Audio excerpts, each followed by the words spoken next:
نحن نتحدى أهل البدع والأهواء، أهل البدع العقائدية وأهل البدع السياسية. نقول بيننا وبينكم السلف، بيننا وبينكم الكتب. كان أحمد يقول البدع بيننا وبينكم الجنائز. الحمد لله نحمده ونستعينه ونستغفره ونعوذ بالله من شرور أنفسنا ومن سيئات أعمالنا، من يهده الله فلا مضل له ومن يضلل فلا هادي له، وأشهد أن لا إله إلا الله وحده لا شريك له، وأشهد أن محمدا عبده ورسوله. يا أيها الذين آمنوا اتقوا الله حق تقاته ولا تموتن إلا وأنتم مسلمون. يا أيها الناس اتقوا ربكم الذي خلقكم من نفس واحدة وخلق منها زوجها وبث منهما رجالا كثيرا ونساء، واتقوا الله الذي تساءلون به والأرحام إن الله كان عليكم رقيبا. يا أيها الذين آمنوا اتقوا الله وقولوا قولا سديدا يصلح لكم أعمالكم ويغفر لكم ذنوبكم، ومن يطع الله ورسوله فقد فاز فوزا عظيما. فإن أصدق الحديث كتاب الله، وأحسن الهدي هدي محمد صلى الله عليه وسلم، وشر الأمور محدثاتها، فإن كل محدثة بدعة وكل بدعة ضلالة وكل ضلالة في النار. أما بعد. كتاب عمدة الأحكام في معالم الحلال والحرام عن خیر الانام محمد علیہ الصلاۃ والسلام، جس کے مؤلف ہیں الامام الحافظ عبد الغنی بن عبد الواحد المقدسی رحمہ اللہ تعالی، جن کی وفات 600 ہجری میں ہوئی ہے۔ ان کی کتاب ہم پڑھ رہے ہیں، اور ہمارے ساتھ کتاب الصلاۃ ہے، تو اس کتاب کی دوسری کتاب ہے، اور اس میں 7واں باب ہے، باب صفت صلاۃ النبی صلی اللہ علیہ وسلم، یعنی کہ یہ باب باندھے ہی مؤلف رحمہ اللہ، جس میں نبی کریم صلی اللہ علیہ وسلم کی نماز کی صفت انہوں نے تفصیل سے بیان کی ہے۔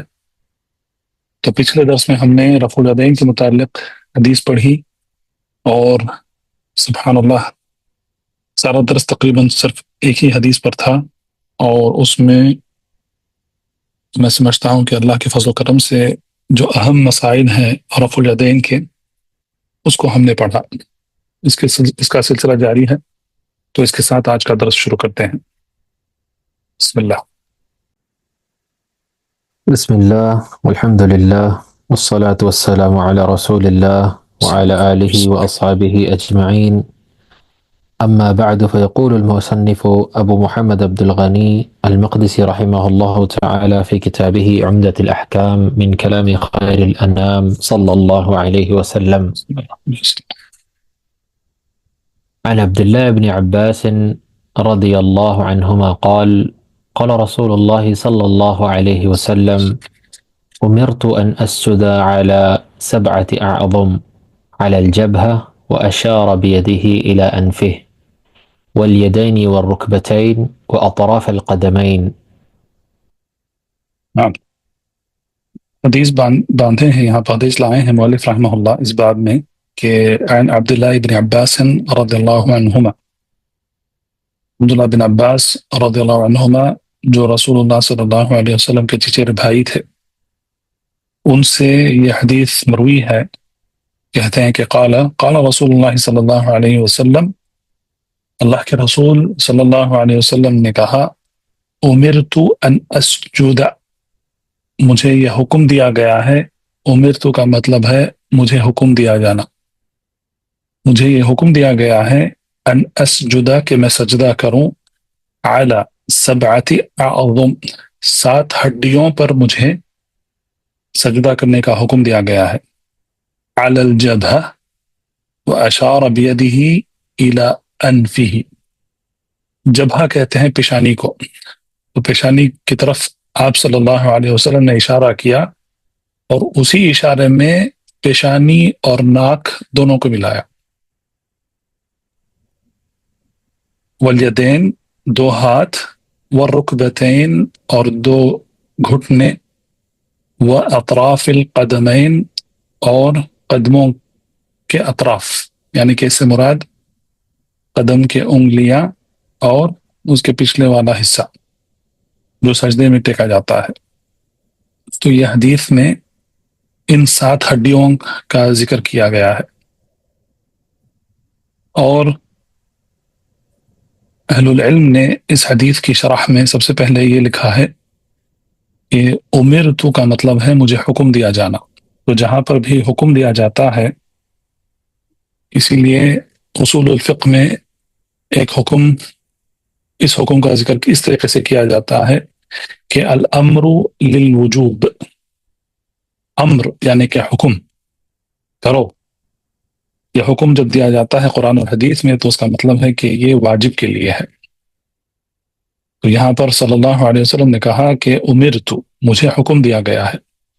تو یہاں پر کس نے حکم دیا وہ یہاں پر ذکر نہیں ہے، لیکن ہر ایک مسلمان بخوبی جانتا ہے کہ نبی کریم صلی اللہ علیہ وسلم کو حکم اللہ سبحانہ تعالیٰ کی طرف سے دیا جاتا تھا.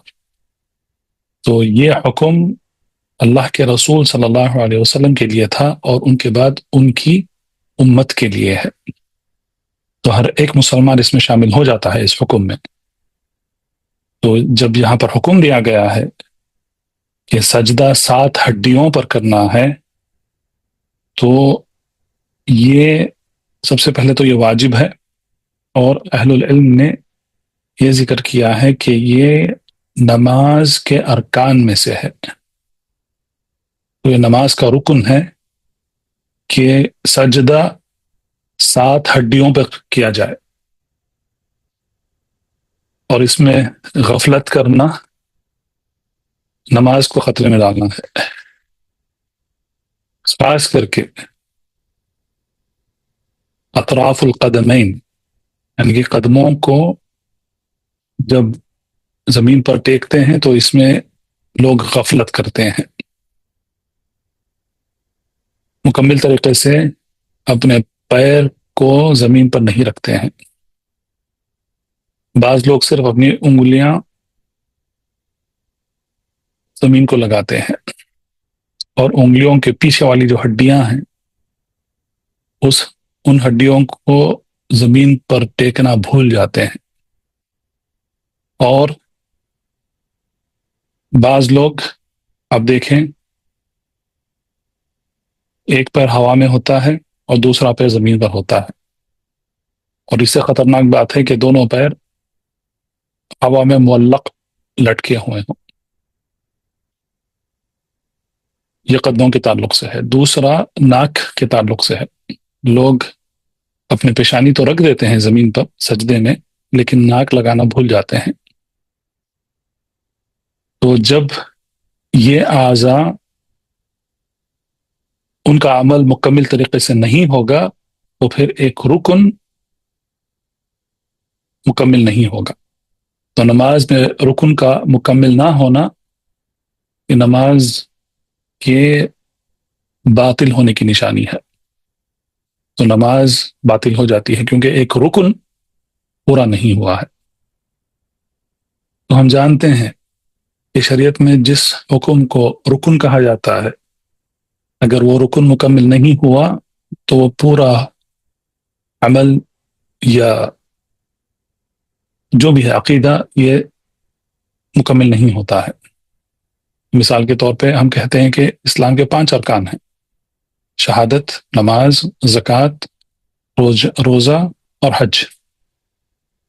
تو اگر ایک رکن بھی مکمل نہیں ہوا، اگر کسی نے ایک رکن کو نہیں ادا کیا تو پھر اس کا اسلام نہیں ہے، اس کا اسلام باقی نہیں رہتا ہے. اسی طریقے سے ایمان کے 6 رکن ہیں: الایمان باللہ وملائکتہ وکتبہ ورسلہ والیوم الآخر والقدر خیرہ وشرہ من اللہ تعالی.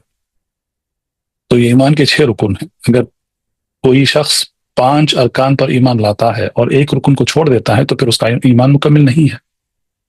تو یہ قاعدہ اب سارے عقیدوں پر اور سارے عقیدے کے سارے مسائل پر اور عبادات میں آپ اس کو لگا سکتے ہیں اس قاعدے کو. تو رکن کا مطلب ہے کہ اگر وہ مکمل نہیں ہوا تو یہاں مثال کے طور پہ نماز میں اگر رکن مکمل نہیں ہوا تو اس کا مطلب یہ ہے کہ اس کی نماز نہیں ہوئی. تو معاملہ آسان نہیں ہے، معاملہ خطرناک معاملہ ہے. جیسا کہ سورۃ الفاتحہ ہے. سورۃ الفاتحہ ہم اس سے پہلے پڑھ چکے ہیں کہ سورۃ الفاتحہ رکن ہے. تو اگر کوئی شخص جان بوجھ کر سورۃ الفاتحہ نہیں پڑھتا ہے نماز میں تو اس کی نماز نہیں ہے. جیسا کہ رسول اللہ صلی اللہ علیہ وسلم نے کہا لا صلاۃ لمن لم یقرأ بفاتحۃ الکتاب، تو جس نے اپنی نماز میں سورۃ الفاتحہ نہیں پڑھا تو اس کی نماز نہیں ہے۔ تو اسی لیے اہل العلم کہتے ہیں کہ یہ ارکان ہیں جن کو نماز میں ادا کرنا ضروری ہے۔ پھر اہل العلم یہ ذکر کرتے ہیں کہ یہاں پر جو 7 اعضاء کا جو ذکر کیا گیا ہے، دیکھیں یہ سارے اعضاء جو ہیں یہ سارے اعضاء ان کا مقام ہے۔ پیشانی سب سے پہلے، یہ ایک انسان کے احترام اور اس کی عزت کی نشانی ہے، پیشانی، اس کی ناک۔ اسی لیے سورۃ العلق میں کہا گیا ہے کہ جب کفار کو قیامت کے دن ان کو کھینچ کر لے جایا جائے گا تو ان کو ان کے پیشانیوں کے اوپر جو بال ہوتے ہیں ان بالوں کو پکڑ کر ان کو کھینچ کے لے جایا جائے گا۔ لَنَصْفًا بِالنَّاصِيَةِ نَاصِيَةٍ كَاذِبَةٍ خَاطِئَةٍ۔ اور کئی جگہ قرآن میں یہ بات ذکر کی گئی ہے کہ ان کو اپنے منہ کے بل ان کو کھینچ کے لے جایا جائے گا جہنم کی آگ کی طرف۔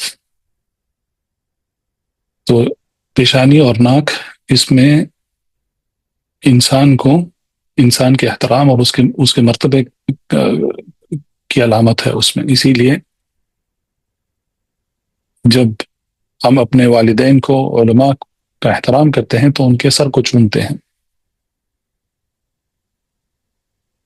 تو یہ پیشانی ہے۔ ہاتھ سے اچھے کام کیے جاتے ہیں، مثال کے طور پہ مصافحہ کیا جاتا ہے، استقبال کیا جاتا ہے، تحفے تحائف دیے جاتے ہیں اپنے ہاتھ سے۔ یہ ہے گھٹنوں کو، اگر کوئی کسی کے سامنے ذلیل ہونا ہے تو وہ اپنے گھٹنوں کے بل اس کے سامنے گر جاتا ہے، گھٹنے ٹیک دیتا ہے۔ تو گھٹنے ٹیک دینے کا مطلب ہے کہ اس میں اس نے اپنے آپ کو ذلیل کر لیا اس طریقے سے۔ اسی لیے علماء کہتے ہیں کہ یہ سارے جو اعضاء ہیں، 7 اعضاء جس کا ذکر اس حدیث میں کیا گیا ہے، یہ اعضاء تعظیم کے ساتھ صرف اور صرف اللہ سبحانہ تعالیٰ کے لیے ہی جھکایا جاتا ہے ان کو۔ تو سجدہ ایک عظیم عبادت ہے، اور سب سے پہلے نماز عظیم عبادت ہے، سب سے عظیم عبادت نماز ہے، اور نماز میں بھی سب سے عظیم جو عمل ہے وہ سجدہ ہے۔ اسی لیے رسول اللہ صلی اللہ علیہ وسلم نے کہا کہ بندہ اپنے رب کے قریب تب ہوتا ہے جب وہ اپنے رب کے آگے سجدہ کرتا ہے اور سبحان ربی الاعلیٰ کہتا ہے۔ رب سب سے اعلیٰ مقام پر ہے اور بندہ سجدے میں گر کر سب سے نیچے والے مقام پر اپنے آپ کو رکھ کر اپنے رب کی آنکھوں میں اس کا مرتبہ بلند ہوتا ہے، تو وہ قریب ہو جاتا ہے اپنے رب کے۔ تو سجدہ جو ہے، یہ اس سے پہلے ہم پڑھ چکے ہیں کہ سجدہ جو ہے یہ رکن ہے نماز کا، اور سجدے کو 7 اعضاء پر کرنا جیسا اس حدیث میں بتایا گیا ہے، یہ بھی اس رکن میں شامل ہے۔ ان کے درمیان علماء میں تھوڑا اختلاف ہے، لیکن ہم خاص کر کے پیشانی اور ناک کے تعلق سے، تو بعض احناف کہتے ہیں کہ پیشانی ٹیکنا کافی ہے، اگر ناک نہ ٹیکیں تو پھر بھی مکمل ہو جاتا ہے، لیکن جمہور ان کی مخالفت کرتے ہیں۔ احناف کی جمہور کرتے ہوئے کہتے ہیں کہ نہیں، یہ پیشانی کے ساتھ اپنی ناک کو بھی زمین پر ٹیکنا ہے۔ اور تحقیق کے بعد اہل العلم نے یہ بھی کہا ہے کہ یہ قول یہ ابو حنیفہ کا قول نہیں ہے، بلکہ ابو حنیفہ کے بعد میں آنے والے احناف کا قول ہے کہ اگر صرف پیشانی پر سجدہ کیا جائے تو کافی ہے۔ تو ابو حنیفہ کا بھی یہی موقف تھا کہ اگر اس بات کو ہم لیں اہل العلم کے پاس سے، تو ان کا بھی موقف یہی تھا کہ سجدے میں پیشانی اور ناک دونوں کو ٹیکنا ہے. تو لوگوں کو چاہیے کہ ان پر خاص خیال رکھیں، ان 7 اعضاء کا خاص خیال رکھیں اپنی نماز میں، اس میں کوتاہی نہ کریں، کیونکہ اس میں کوتاہی کرنا نماز کو مکمل طریقے سے بگاڑ دینا ہے. نعم. قال رحمه الله عن أبي هريرة رضي الله عنه قال كان رسول الله صلى الله عليه وسلم إذا قام إلى الصلاة يكبر حين يقوم ثم يكبر حين يركع ثم يقول سمع الله لمن حمده حين يرفع صلبه من الركعة ثم يقول وهو قائم ربنا ولك الحمد ثم يكبر حين يهوي ثم يكبر حين يرفع رأسه ثم يكبر حين يسجد ثم يكبر حين يرفع رأسه ثم يفعل ذلك في صلاته كلها حتى يقضيها ويكبر حين يقوم من 2 بعد الجلوس. کے بعد مؤلف رحمہ اللہ ابو ہریرہ رضی اللہ عنہ کی حدیث لائے ہیں جس میں کہتے ہیں کہ قال ابو ہریرہ رضی اللہ عنہ کہا کہ کان رسول اللہ صلی اللہ علیہ وسلم کہ اللہ کے رسول صلی اللہ علیہ وسلم اذا قام الى الصلاة جب نماز کے لیے کھڑے ہوتے تھے یکبر حین یقوم، تو یہ پہلی تکبیر ہے جس کو تکبیرۃ الاحرام کہتے ہیں، سب جانتے ہیں. تو اسے تکبیرۃ الاحرام کیوں کہتے ہیں اس کو؟ کیونکہ اس میں کئی چیزیں جو مباح ہیں وہ حرام ہو جاتی ہیں، اسی لیے اس کو تکبیرۃ الاحرام کہتے ہیں. سب سے پہلے جب تکبیرۃ الاحرام کہہ کر کوئی شخص نماز میں داخل ہو جاتا ہے تو سب سے پہلے اس کو ادھر ادھر دیکھنے سے منع کیا گیا ہے. دوسرا، بات کرنے سے منع کیا گیا ہے، بات کرنا حرام ہو جاتا ہے اس کے اوپر. تیسرا، کھانا پینا اس پر حرام ہو جاتا ہے،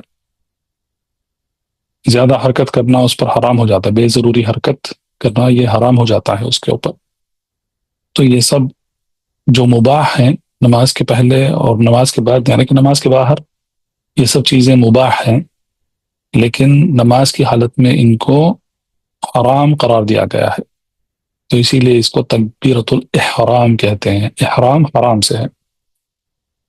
تو پہلی تکبیر ہے. اس کے بعد ثم یکبر حین یرکع، رکوع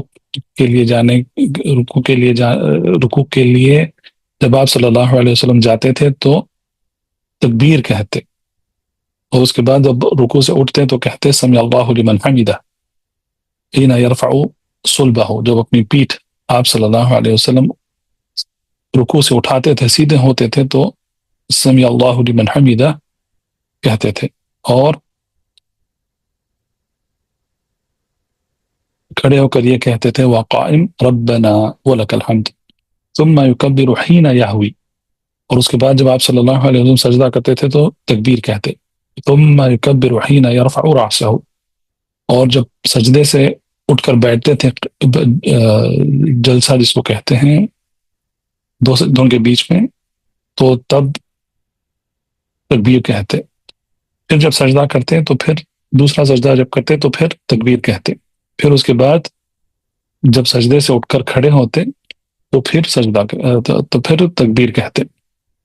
ثم يفعل ذلك في صلاته كلها حتى يقضيها. تو آپ صلی اللہ علیہ وسلم سارے جو اعمال ہیں نماز کے درمیان ان کو کرنے کے لیے تکبیرات کہا کرتے تھے. وہ یکبر حین یقوم من 2 بعد الجلوس.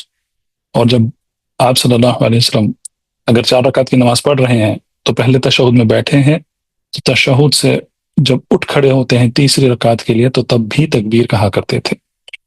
تو یہ سارے مقامات ہیں جہاں آپ صلی اللہ علیہ وسلم تکبیرات کہا کرتے تھے.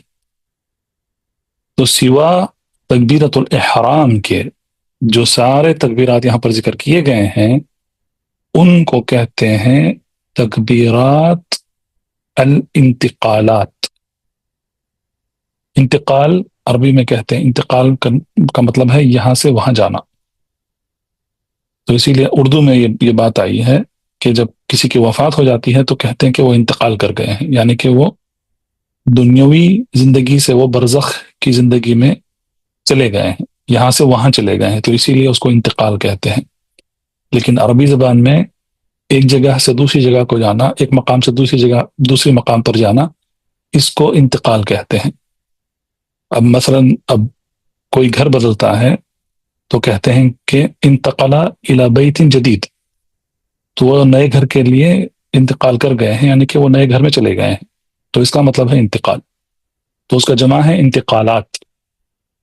تو ایک رکن سے دوسرے رکن کو جانے کے لیے تکبیرات کہے جاتے ہیں. تو اسی لیے ان کو تکبیرات الانتقالات کہتے ہیں. آپ اس کو لکھ لیجئے. سب سے پہلی جو تکبیر ہے اس کو تکبیرۃ الاحرام کہتے ہیں، اور اس کے بعد جو بھی تکبیرات آتے ہیں ان کو تکبیرات الانتقالات کہتے ہیں.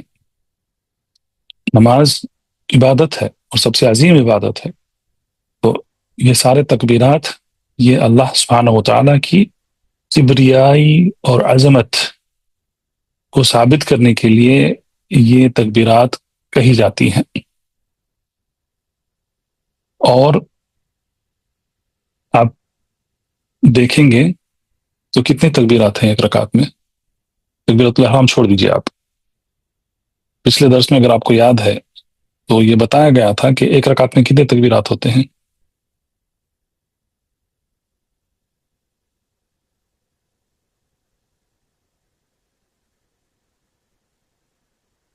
سوال ہے آپ کے لیے.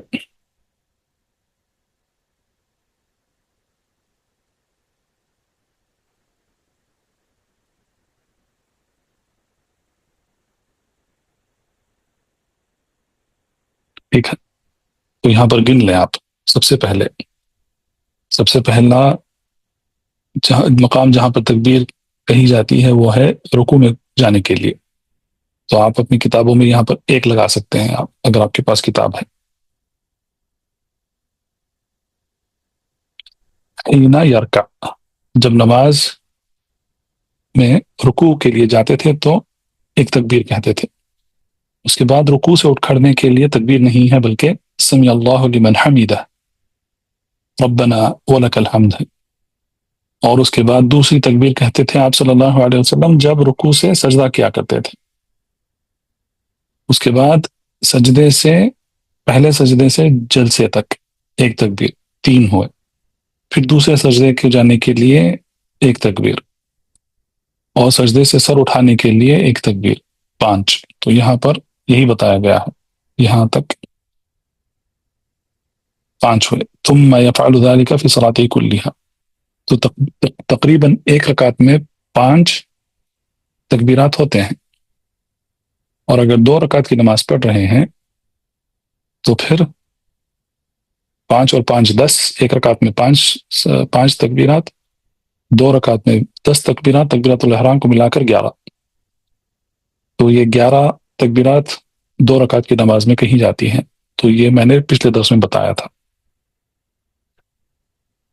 اس میں دوسری چیز ہمیں جس پر غور کرنا ضروری ہے، دیکھیں عربی میں جس طریقے سے الفاظ جمع کیے جاتے ہیں جملوں میں، اور جو لفظ استعمال ہوتا ہے اس میں بہت معنی ہوتے ہیں اس میں. تو یہاں پر بھی حدیث میں جب یہ بتایا گیا ہے ثم یکبر حین، تو حین سب جگہ آپ دیکھ سکتے ہیں کہ حین کا لفظ استعمال ہوا ہے. تو حین کا معنی ہوتا ہے عربی میں وقت. آن الوقت، وقت آ گیا کہتے ہیں عربی میں.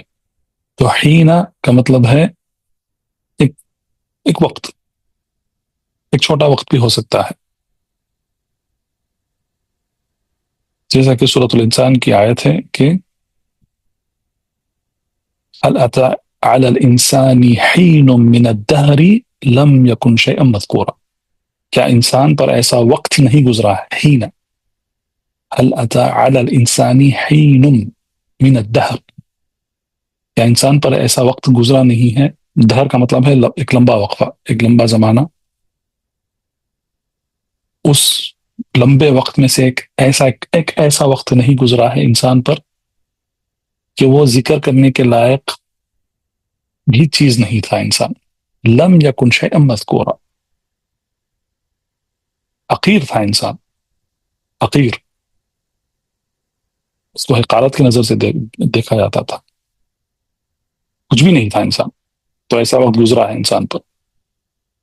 تو یہاں پر جو لفظ استعمال ہوا ہے حین، اس میں ایک بہت ضروری حکم ہے، وہ یہ ہے کہ تکبیر اور وہ عمل ساتھ کرنا. ایسا نہیں ہے کہ پہلے تکبیر کہہ دیے پھر اس کے بعد عمل ہو رہا ہے. یعنی کہ اب مثال کے طور پہ رکوع کو جانا ہے تو اللہ اکبر کہہ دیے پھر اس کے بعد رکوع کو گئے، نہیں رکوع چلے گئے پھر اس کے بعد اللہ اکبر کہا، نہیں. اس کا مطلب یہ ہے کہ قول اور عمل ساتھ ہونا ہے.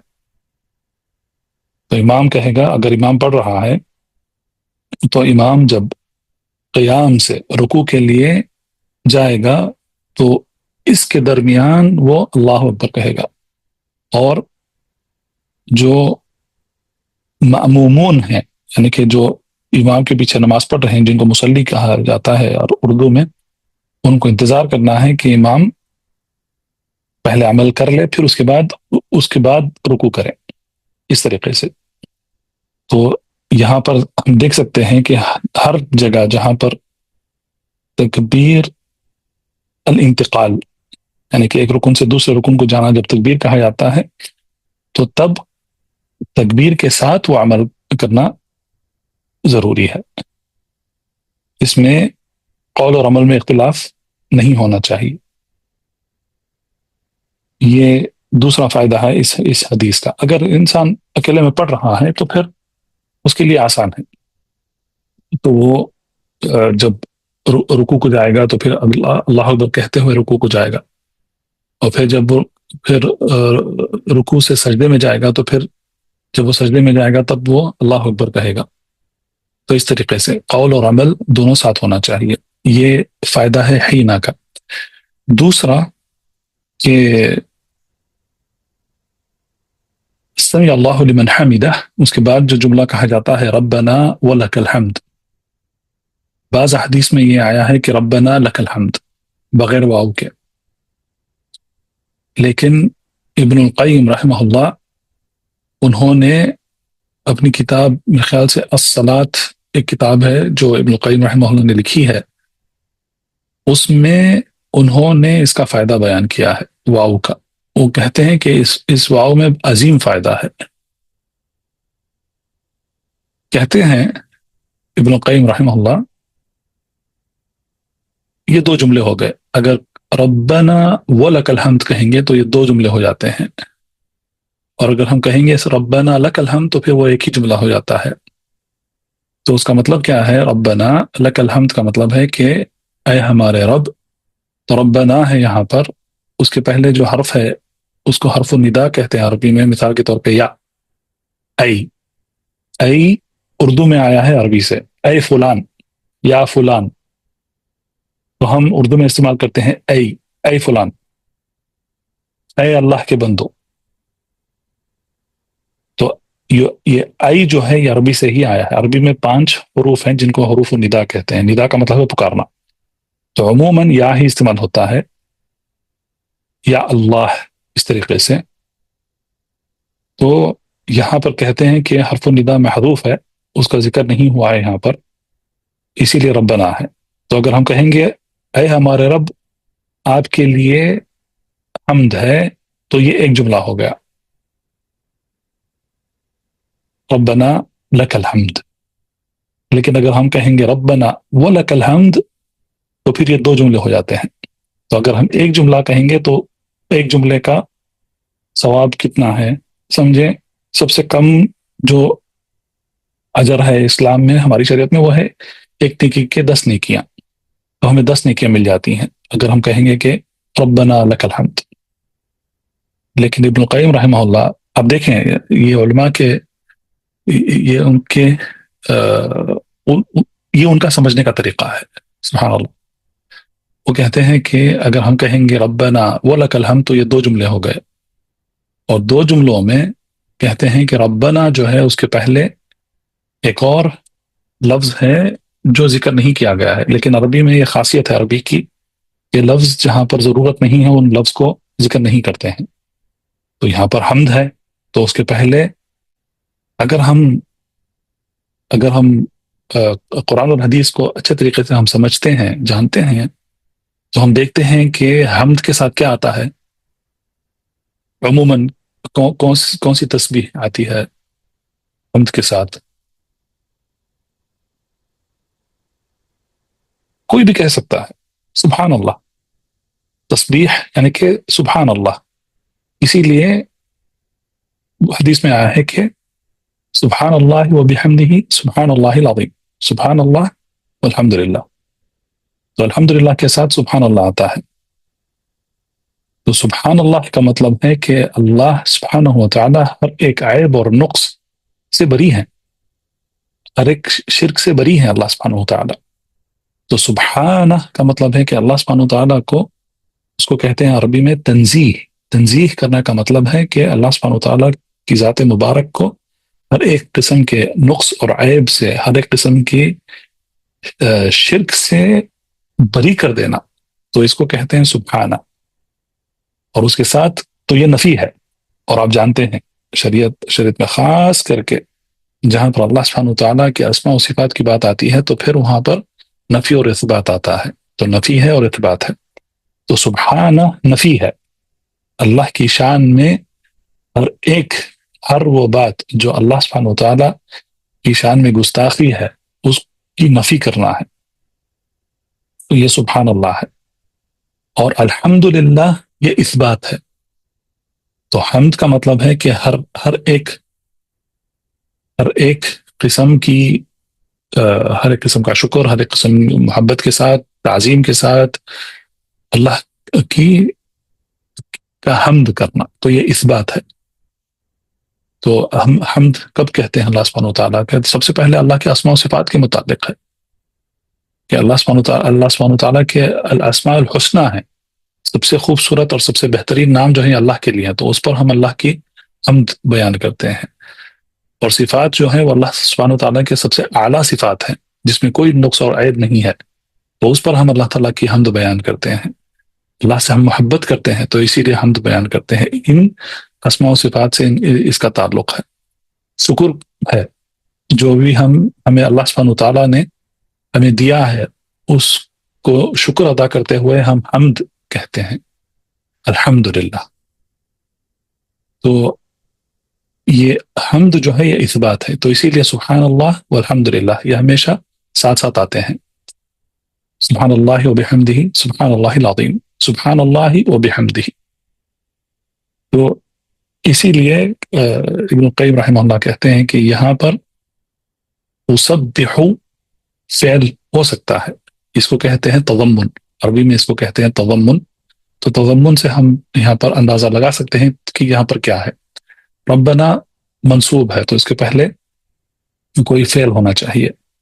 تو اس کا مطلب ہے کہ اسبح کا ربنا ہو سکتا ہے ایسے کہ میں آپ کی تسبیح بیان کرتا ہوں سب سے پہلے. وَلَكَ الْحَمْدُ، اور آپ کے لیے حمد ہے اللہ سبحانہ وتعالیٰ کے لیے. تو اسی لیے ابن القیم کہتے ہیں کہ یہ جملہ اگر ہم اس کو دو جملے کر لیں تو ہمیں دو جملوں کا ثواب ملتا ہے. ربنا سے پہلے اسبح کا ربنا، اور وَلَكَ الْحَمْدُ، اور آپ کے لیے حمد ہے. تو یہ فائدہ ہے اس واو کا. صرف یہ واو سے سبحان اللہ پورا معنی بدل جاتا ہے یہاں پر. اور جو حدیث کے محققین ہیں، محدثین وغیرہ، وہ کہتے ہیں کہ یہ واو جو ہے یہی اصل ہے. تو جتنے بھی روایات آئے ہیں حدیث کی، اس حدیث مطلب اس جملے کی سمع اللہ لمن حمدہ کے بعد ربنا ولک الحمد کہنا، تو یہ واو کے ساتھ ہی آئی ہیں. اور بعض اوقات واو کو گرا دیا گیا ہے. ہو سکتا ہے کہ یہ جو نقل کرتے ہیں یہ ہو سکتا ہے کہ انہوں نے اس کو ہٹا دیا ہے وہاں پر، ہو سکتا ہے، اللہ عالم. لیکن یہ جملہ جو ہے ربنا ولک الحمد، اس کو واو کے ساتھ کہنا بہتر ہے، افضل ہے، کیونکہ اس پہ دو جملے بن جاتے ہیں، اور دو جملوں کا ہمیں 2 گنا ثواب ہمیں ملتا ہے، اسی لیے واو کے ساتھ کہنا بہتر ہے. تو یہ اس حدیث میں تکبیرات کا ذکر کیا گیا ہے، اور یہ تکبیرات میں کہنا بھول گیا، یہ تکبیرات جو ہیں، دیکھیں تکبیرۃ الاحرام یہ رکن ہے، اور دوسرے ساری جو تکبیرات ہیں، تکبیرات الانتقالات، یہ تکبیرات جو ہیں یہ واجب ہیں، واجب ہیں. ان کو چھوڑنا، جان بوجھ کر چھوڑنا نماز کو باطل کر دیتا ہے، لیکن یہ واجب ہے. دیکھیں ہم یہ ساری حدیثوں میں ہم دیکھ رہے ہیں کہ میں کہہ رہا ہوں کہ یہ رکن ہے، یہ واجب ہے، یہ رکن ہے، یہ واجب ہے. میں آپ سے یہ امید رکھتا ہوں کہ آپ یہ نوٹ کر رہے ہیں کہ کیا رکن ہے، کیا واجب ہے. اور میں نے آپ سے کہا ہے کہ جب ہم اس باب کی ساری حدیثیں پڑھ لیں گے انشاءاللہ، اس کے بعد ہم پھر ایک بار سارے یہ جو احکام ہیں، رکن کیا ہے، واجب کیا ہے، مستحب کیا ہے، یہ سب ہم ایک بار مبطلات، یعنی کہ نماز کے باطل کرنے والی چیزیں کون سی ہیں، یہ سب ہم ایک بار دہرائیں گے انشاءاللہ، تاکہ یہ سارے احکام ایک جگہ جمع ہو جائیں.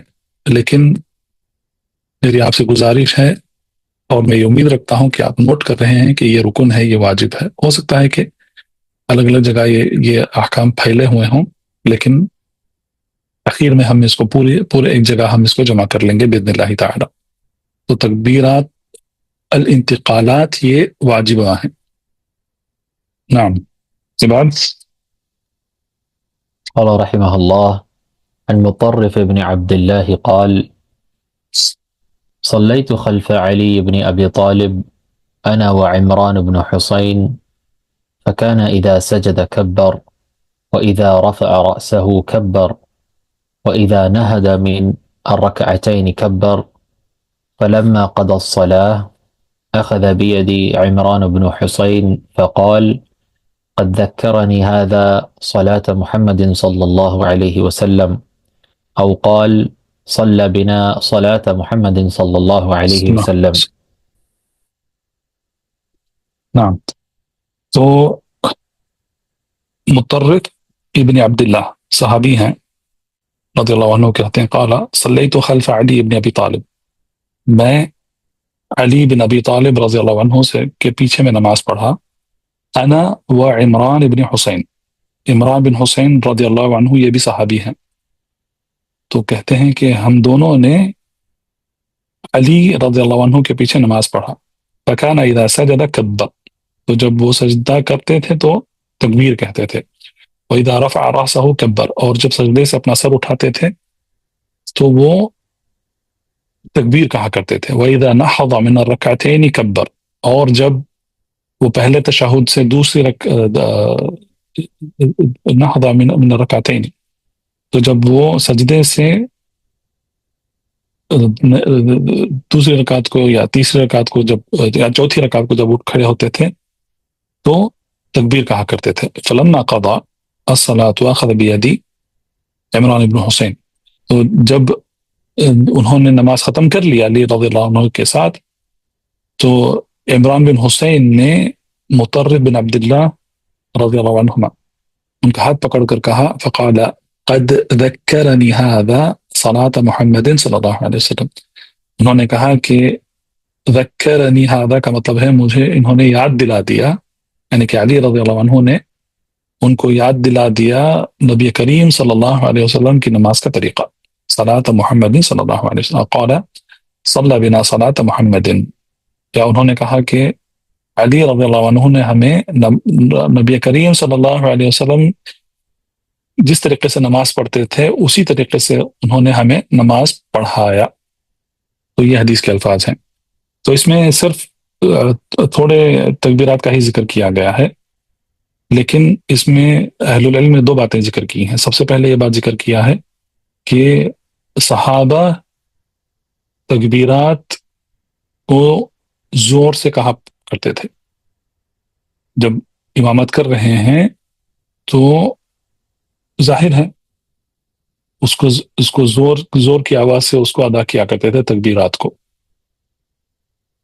اس لیے کیونکہ علی خلیفہ تھے رضی اللہ عنہ، تو انہوں نے دیکھا کہ بعض امام جو ہیں وہ اپنی آواز اونچی نہیں کر رہے ہیں،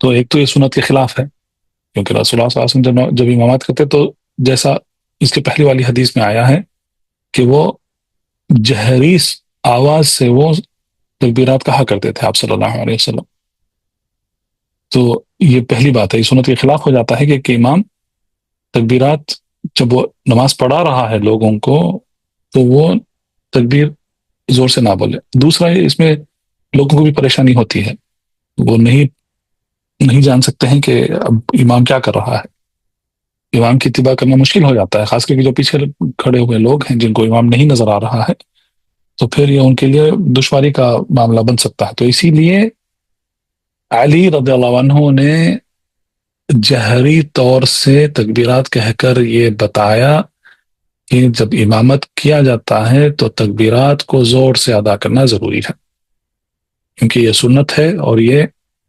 مصلیوں کے لیے آسانی ہے۔ اور دوسرا، جیسا کہ عمران بن حسین نے کہا ذکرنی، یہ تذکیر یعنی کہ یاد دلانے کے لیے تھا، فذکر فإن الذکرى تنفع المؤمنین، قرآن کی آیت ہے کہ یاد دلاؤ، کیونکہ یاد دلانا یہ مؤمنوں کو جو ہے نفع پہنچاتا ہے۔ انسان ہے، انسان بھول جاتا ہے، اس کو یاد دلانے کی ضرورت پڑتی ہے، تو اسی لیے تذکیر یعنی کہ یاد دلانا ضروری ہوتا ہے بعض اوقات کو، تو یہی فائدہ ہے اس حدیث کا، واللہ اعلم۔ نعم۔ قال رحمه الله عن البراء بن عازب رضي الله عنهما قال رمقت الصلاة مع محمد صلى الله عليه وسلم فوجدت قيامه فركعته فاعتداله بعد ركوعه فسجدته فجلسته بين السجدتين فسجدته فجلسته ما بين التسليم والانصراف تقريبا من السواء أو قريبا من السواء، وفي رواية البخاري ما خلا القيام والقعود قريبا من السواء۔ نعم۔ اس کے بعد مؤلف رحمہ اللہ البراء بن عازب رضی اللہ عنہما ان کی حدیث لائے ہیں، کہتے ہیں کہ قال، وہ کہتے ہیں کہ رمقت الصلاة مع محمد صلی اللہ علیہ وسلم، تو رمقت الصلاة، رمقت کا مطلب ہے اس کو قریبی طور سے اس کو دیکھنا، اور جس طریقے سے نماز ادا کی جا رہی ہے اس کو سمجھ لینا، اس کو یاد کر لینا، اسی لیے رمقت کا لفظ استعمال ہوا ہے، ورنہ نظرت کہہ سکتے تھے، میں نے دیکھا رسول اللہ صلی اللہ علیہ وسلم کی نماز کو، یا رأیت یا نظرت الی رسول اللہ صلی اللہ علیہ وسلم، تو ایسے الفاظ استعمال کیا جا سکتا تھا، لیکن عرب ہیں، صحابی ہیں، عربی ہیں، اور اس زمانے میں عربی فصیح ہوا کرتی تھی، اور الفاظ جس طریقے سے ادا کرتے تھے، جو الفاظ چنتے تھے بات بتانے کے لیے، اس میں جیسا اس کے پہلے بھی حدیث میں گزرا ہے ہی نا، تو یہاں پر بھی جو لفظ استعمال کیا گیا ہے رمقت کا مطلب ہے کہ اس کو غور سے دیکھنا، صرف دیکھنا نہیں ہے بلکہ غور سے دیکھنا، اس کو اس کی اتباع کرنا، سمجھنا، اس کو یاد کرنا، یہ سب باتیں اس میں شامل ہو جاتی ہیں۔ تو کہتے ہیں کہ رمقت الصلاة مع محمد صلی اللہ علیہ وسلم، میں رسول اللہ صلی اللہ علیہ وسلم کی نماز میں نے ساتھ پڑھا اور نماز کو غور سے دیکھا اور یاد کر لیا۔ کہتے ہیں فوجدت قیامہ، تو میں نے پایا کہ آپ صلی اللہ علیہ وسلم کا قیام، فرکعتہ، اور آپ صلی اللہ علیہ وسلم کے رکوع کرنے کا طریقہ، فاعتدالہ بعد رکوع، اور آپ صلی اللہ علیہ وسلم کا رکوع سے اٹھ کھڑا ہونا، فسجدتہ، اور آپ صلی اللہ علیہ وسلم کا سجدہ، فجلستہ بین السجدتین، اور آپ صلی اللہ علیہ وسلم کا دو سجدوں کے درمیان بیٹھنا، فسجدتہ، اور دوسرا سجدہ کرنا، فجلسته ما بین التسلیم والانصراف، اور تشہد میں بیٹھنا، تسلیم اور نماز کو ختم کرنے کے پہلے جو جلسہ بیٹھا جاتا ہے تشہد کے لیے، وہ قریبا من السوا، اور یہ سب جو ہیں ایک ہی، یعنی یہ ایک دوسرے کے قریب ہوا کرتے تھے۔ اور پھر بخاری نے رحمہ اللہ، انہوں نے اپنی کتاب میں یہ الفاظ اور اس کی وضاحت کی ہے، وفی روایت البخاری، اور بخاری رحمہ اللہ کی روایت میں یہ ہے کہ ما خلا القیام والقعود قریبا من السوا، اور قیام، یعنی کہ قیام کا مطلب کیا ہے یہاں پر، جو سورۃ الفاتحہ اور قرآن پڑھنے کے لیے جو کھڑا جاتا ہے نماز میں، وہ قیام، اور بیٹھا جانا قعود تشہد میں، قریبا من السوا، تو ایک دوسرے کے قریب ہوا کرتے تھے۔ تو اس حدیث میں سب سے پہلے یہ بات بتائی گئی ہے کہ رسول اللہ صلی اللہ علیہ وسلم کی نماز کا طریقہ جو ہے وہ بالکل مناسب ہوا کرتا تھا۔ مناسب کا مطلب کیا ہے؟ مناسب کا مطلب یہ ہے کہ سب سے پہلے جب آپ صلی اللہ علیہ وسلم امامت کرتے، تو جیسا اس سے پہلے حدیث گزری ہے کہ رسول اللہ صلی اللہ علیہ وسلم غصے میں آ گئے تھے جب ایک صحابی نے نماز کو لمبا کیا، اور یہ دوسرے صحابیوں پر مشکل ہو گیا۔ تو جب آپ صلی اللہ علیہ وسلم نماز پڑھایا کرتے تھے، امامت کیا کرتے تھے، تو جانتے ہیں کہ نماز کو خفیف، یعنی کہ اس کو ہلکی پھلکی کر دیتے تھے، یعنی کہ اس کا مطلب یہ نہیں ہے کہ جو نماز کے جو احکام ہے، ارکان ہیں، واجبات ہیں، مستحبات ہیں، اس میں خلل ہو، نہیں۔ رسول اللہ صلی اللہ علیہ وسلم مکمل پڑھتے تھے اور بہت ہی بہترین اور خوبصورت طریقے سے نماز پڑھا کرتے تھے، لیکن ایسا جب امامت کرتے تھے، خاص کر کے جب فرض نماز پڑھایا کرتے تھے آپ صلی اللہ علیہ وسلم، تو اس طریقے سے پڑھایا کرتے تھے کہ مصلیوں پر مشکل نہ ہو جائے۔ اور جب آپ صلی اللہ علیہ وسلم اکیلے میں پڑھتے تھے تو آپ صلی اللہ علیہ وسلم کی نماز کا طریقہ الگ ہوا کرتا تھا، جیسا کہ عبداللہ بن مسعود رضی اللہ عنہ کی حدیث آئی ہے قیام اللیل کے بارے میں، کہ آپ صلی اللہ علیہ وسلم نے سورۃ البقرہ پڑھا، پھر دوسرے رکعت میں نساء پڑھا اور آل عمران پڑھا۔ تو جب اتنی لمبی قیام ہوا کرتی تھی آپ صلی اللہ علیہ وسلم کی، اور اتنے لمبے سورہ پڑھا کرتے تھے آپ صلی اللہ علیہ وسلم، تو تب رکوع اور سجدے اور دوسرے جو افعال ہیں نماز کے، ان کی لمبائی الگ ہوا کرتی تھی، اور جب آپ صلی اللہ علیہ وسلم امام کرتے تھے تو ان کی لمبائی الگ ہوا کرتی تھی۔ تو یہ اس کا مطلب ہے، اس کا سب سے پہلا مطلب یہ ہے مناسب۔ یہ پہلی بات اہل العلم نے ان احادیث کی شرح میں ذکر کیا ہے۔ دوسرا، اہل العلم کہتے ہیں کہ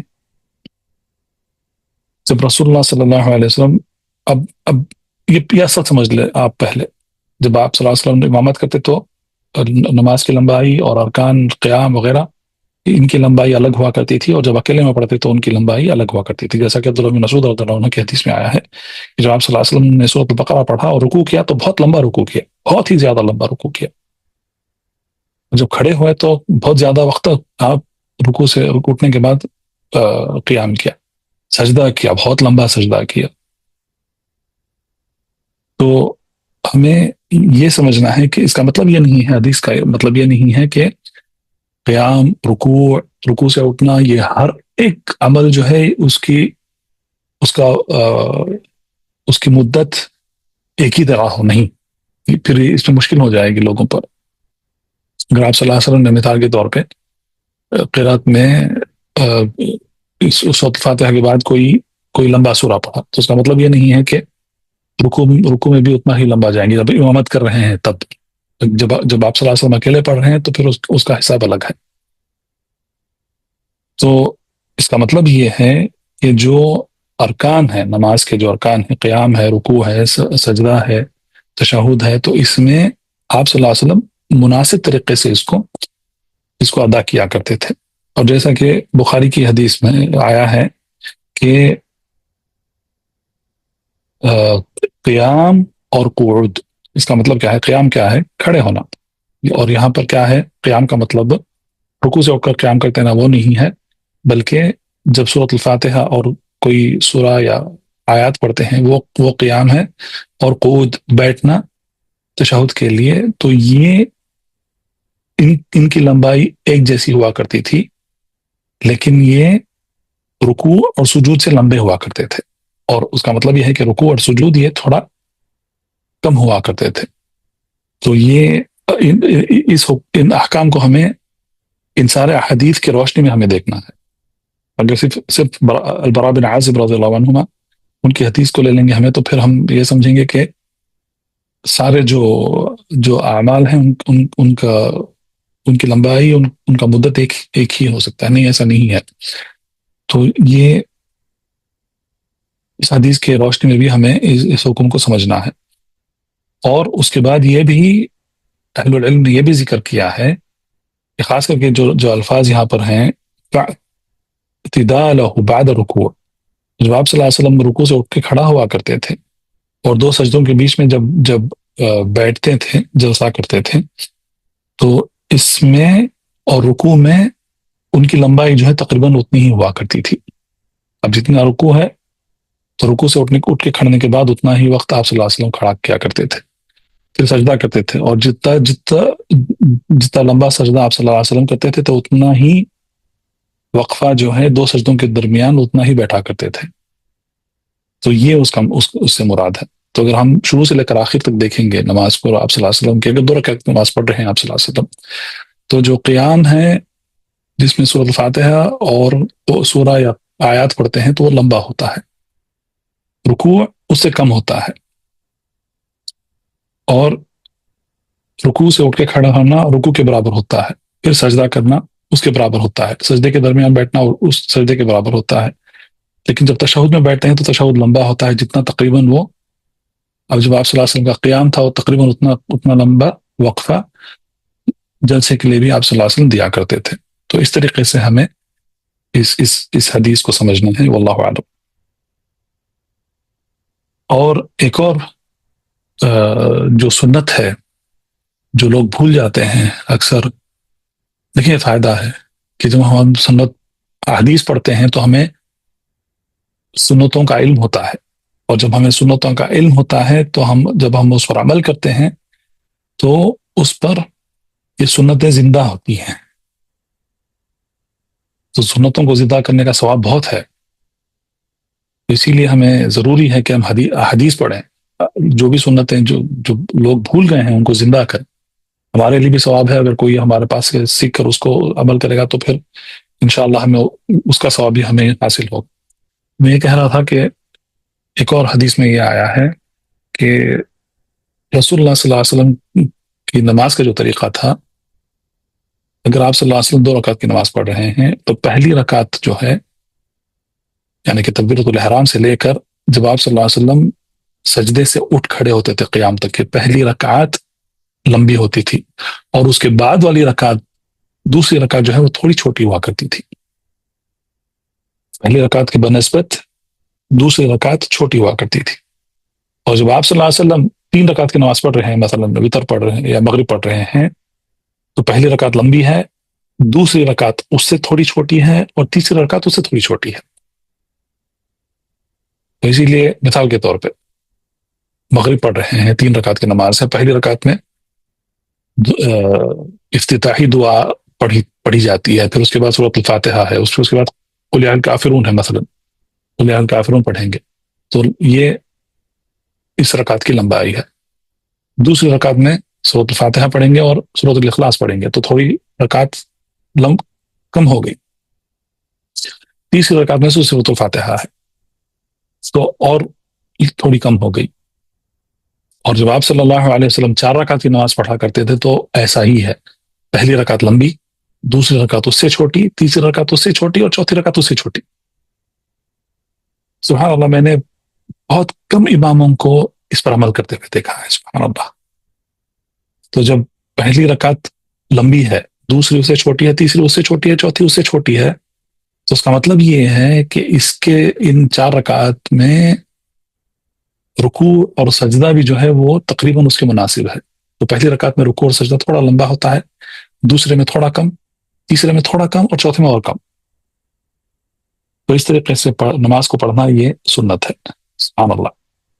مجھے پتا نہیں کتنے لوگوں کو اس سنت سے واقفیت ہے، لیکن کبھی موقع ملے تو اس حدیث کو بھی ہم پڑھیں گے باذن اللہ تعالی، جہاں پر یہ حکم ذکر کیا گیا ہے۔ لیکن اس کو آپ یاد رکھیں کہ میں اس کو ذکر اسی لیے کر رہا ہوں میں، کیونکہ یہاں پر اس حدیث سے بھی اس کا تعلق ہے۔ تو رکعت میں جو بھی اعمال کیے جاتے ہیں اس میں مناسبت ہونا ضروری ہے، اس کے مناسب ہونا چاہیے۔ تو قیام لمبا ہے، رکوع اور سجدہ جو ہے تھوڑا کم ہے قیام سے،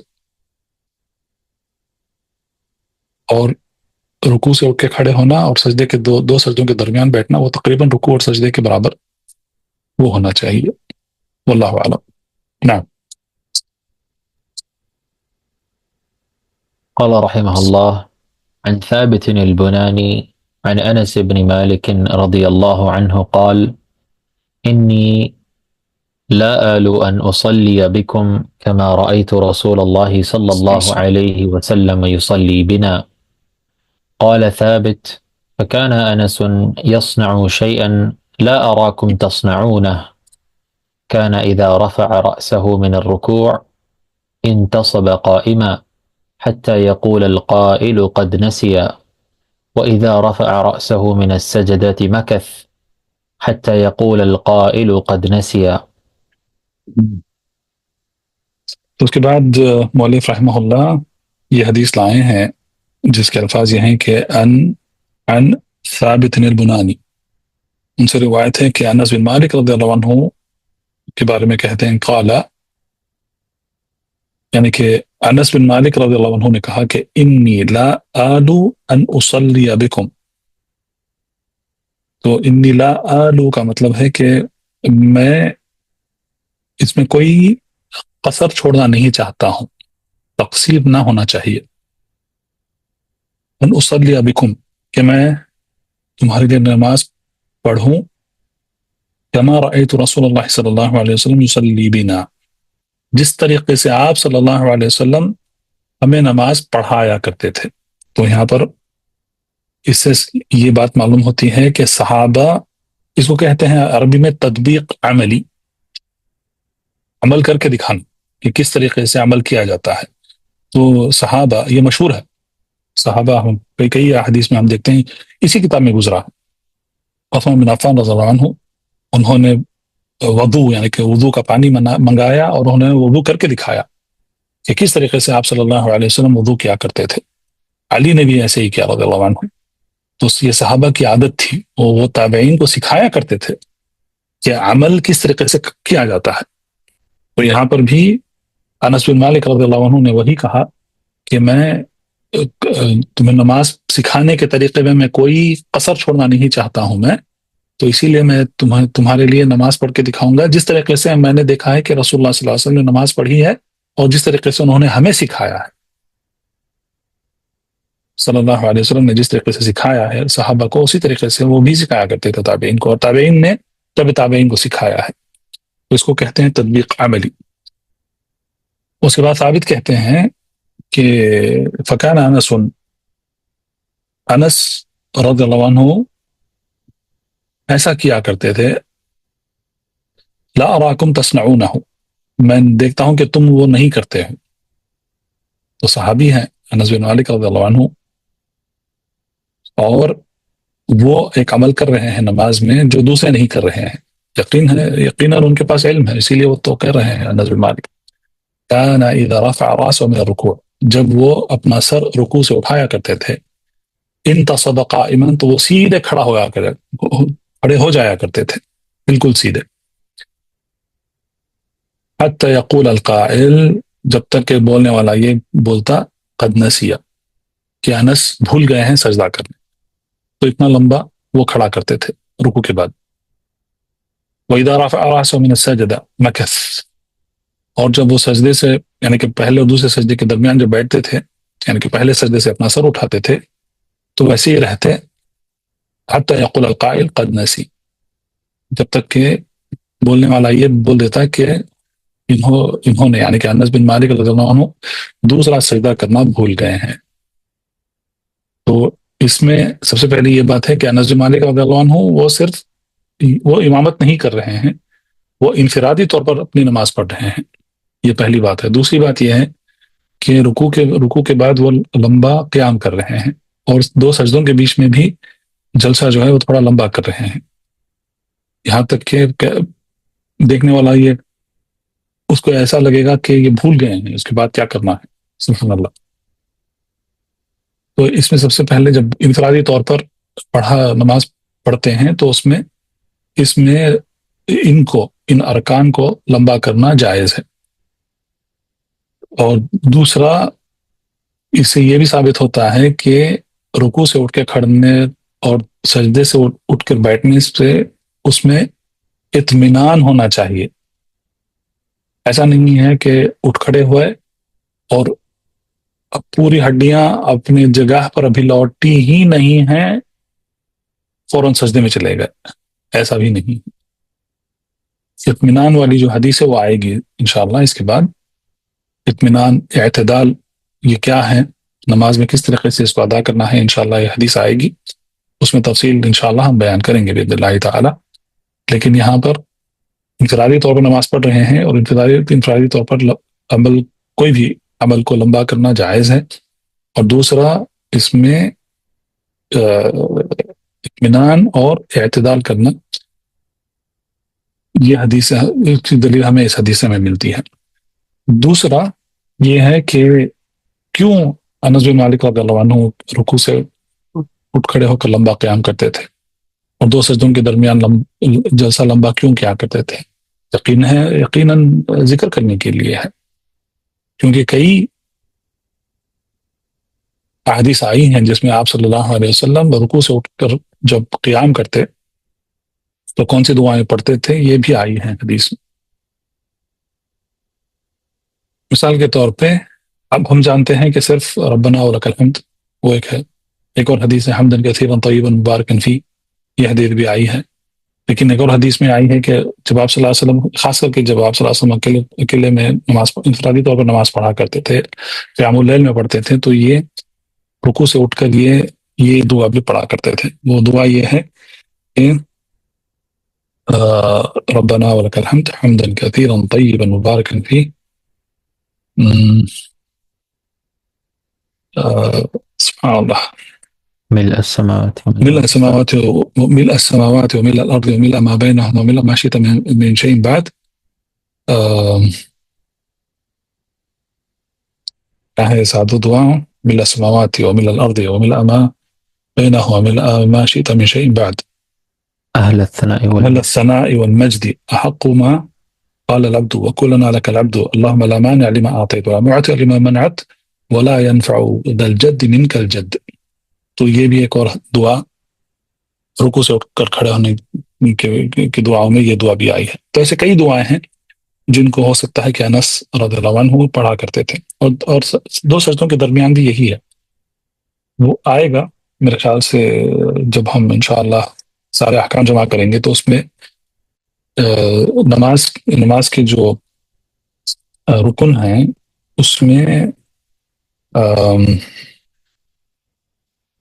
دو سجدوں کے درمیان یہ نہیں واجب ہے، رکن نہیں ہے، واجب ہے کہ دو سجدوں کے درمیان کم از کم یہ کہنا رب اغفر لی، اے میرے رب میری مغفرت کر دو. تو یہ کہتے ہیں، لیکن میں سمجھتا ہوں کہ یہ بھی لوگوں کو پتہ نہیں ہے. اللہ اکبر کہتے ہیں، سجدے سے سر اٹھاتے ہیں، بیٹھتے ہیں، کچھ نہیں کہتے ہیں، پھر دوسرا سجدے کے لیے چلے آتے ہیں. لیکن اس کے درمیان رب اغفر لی، کم از کم رب اغفر لی کہنا یہ ضروری ہے. کیونکہ یہ واجب ہے. اور اس کے ساتھ رب اغفر لی اس کے متعلق سے ایک اور اسی طریقے سے ایک حدیث میں یہ آئی ہے کہ آپ صلی اللہ علیہ وسلم یہ کہا کرتے رب اغفر لی وارحمنی واہدنی واجبرنی وعافنی وارزقنی. تو یہ بھی آپ صلی اللہ علیہ وسلم کہا کرتے تھے. تو یہ سب اذکار ہیں جو اس مقامات پر پڑھی جاتی ہیں. تو اسی لیے انس بن مالک رضی اللہ عنہ وہ ان کا قیام اور 2 سجدوں کے درمیان جلسہ جو ہے وہ لمبا ہوا کرتا تھا. تو الحمدللہ ہم نے آج یہ ساری حدیثیں پڑھی ہیں. انشاءاللہ اگلے درس میں آنے والی حدیثیں بھی پڑھیں گے. یہاں پر رکتے ہیں. وباللہ توفیق وصلی اللہ علی نبینا محمد وعلی آلہ وصحبہ وسلم. سبحانک اللہم وبحمدک اشہد ان لا الہ الا انت استغفرک واتوب الیک. اللہم علمنا ما ينفعنا وانفعنا بما علمتنا وزدنا علما وتوفيقا. اللهم آت نفوسنا تقواها وزكها أنت خير من زكاها أنت وليها مولاها. اللهم إنا نعوذ بك من علم لا ينفع ومن قلب لا يخشع ومن نفس لا تشبع ومن دعوة لا يستجاب لها. اللهم اغفر لنا ولوالدينا ولمشايخنا ولعلمائنا ولولاة أمورنا وللمؤمنين والمؤمنات والمسلمين والمسلمات الأحياء منهم والأموات إنك سميع قريب مجيب الدعوات. والله تعالى أعلى وأعلم.